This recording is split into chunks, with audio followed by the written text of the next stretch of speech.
ओम शांति। मनुष्य आज बंधनों में जकड़ा हुआ है। हम कई बंधनों की चर्चा कर चुके हैं। ये माया के बंधन हैं। आज चर्चा कर रहे हैं दुर्भावनाओं के बंधनों पर। आज आप संसार में सभी के मनों को यदि टटोलें तो पता चलेगा कि मनुष्य ने अपनी भावनाओं को जितना आज बिगाड़ा है उतना पहले कभी नहीं बिगाड़ा था। बहुतों के मन यानी 95% लोगों के मन दूसरों के लिए दुर्भावनाओं से, बुरी भावनाओं से, बदले की भावनाओं से, गिराने चढ़ाने की भावनाओं से भरे ही रहते हैं। इनका बुरा हो जाए अपने ही अपनों के लिए ऐसी भावनाएं रखते हैं।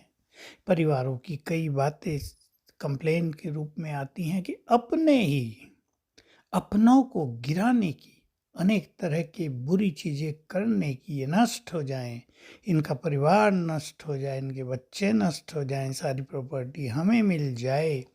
ये भावनाएं बहुतों के मन को सता रही हैं।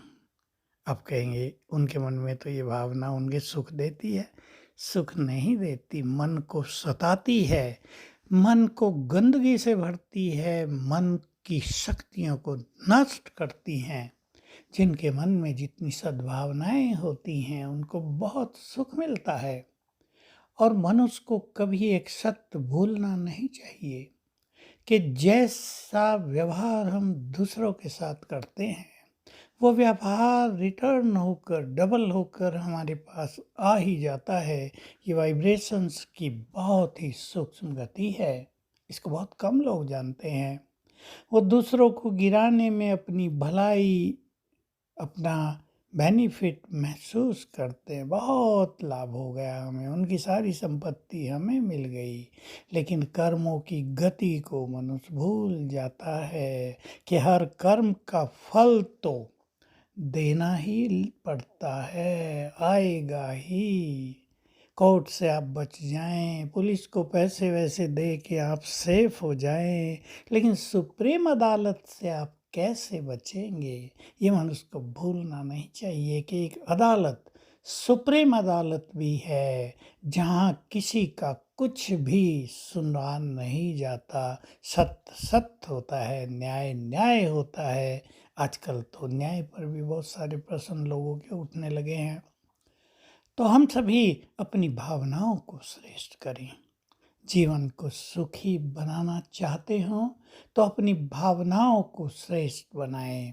आप देख लें, अपने को चेक कर लें, ये बातें सुनते हुए मेरे मन में कितने लोगों के लिए सद्भावनाएं हैं या दुर्भावनाएं हैं। बहुत लोग बाहर से बड़े मीठे रहते हैं, लगेगा इनसे अच्छा व्यक्ति कोई नहीं, लेकिन अंदर न जाने क्या क्या कड़वाहट भरे रखते हैं। ऐसे डबल चरित्र के लोग स्वयं में बहुत धोखा खाते हैं, क्योंकि कभी ना कभी लोग उन्हें पहचान ही लेते हैं कि इनके अंदर क्या है और बाहर ये कैसा व्यवहार रखते हैं। इसलिए साफ सुथरे हो जाएं, जैसे अंदर है वैसे ही बाहर। हमारी सद्भावनाएं हमारे व्यवहार से झलकती हैं, हमारे वाइब्रेशंस से दूसरों तक पहुंचती हैं। वैसा ही व्यवहार, सद्भावनाएं दूसरों से हमें मिलती हैं। और ये, इनको हम दुआएं कहते हैं। ये दुआएं आपदा के काल में मनुष्य को सबसे ज़्यादा मदद करती हैं। हमें ये नहीं भूलना चाहिए। जब धन साथ छोड़ जाए, जब अपने जन साथ छोड़ जाएं, जब आपको लगे भगवान भी हमारी सुनवाई नहीं कर रहा, तब दुआएं आपके सच्चे मित्र बनकर आपको बल देती हैं, मदद करती हैं। उन आपदाओं से, उन बीमारियों से निकालने में, उन विघ्नों को हटाने में बहुत बड़ी भूमिका निभाते हैं।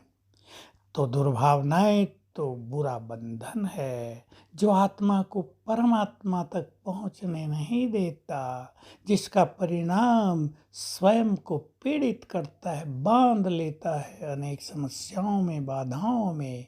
तो आइए हम सभी अपनी भावनाओं पर एक कटु नज़र डालें। और हम भगवान के बच्चे हैं तो सद्भावनाओं से अपने चित्त को भरें। जैसे भगवान के मन में हमारे लिए कितनी कल्याण की भावनाएं हैं, कितनी दुआएं भरी भावनाएं हैं। हम भी अपनी दुर्भावनाओं को समाप्त कर वैसी ही श्रेष्ठ भावनाएं अपनाएं तो हम ईश्वरीय सुख के अधिकारी बने रहेंगे। ओम शांति।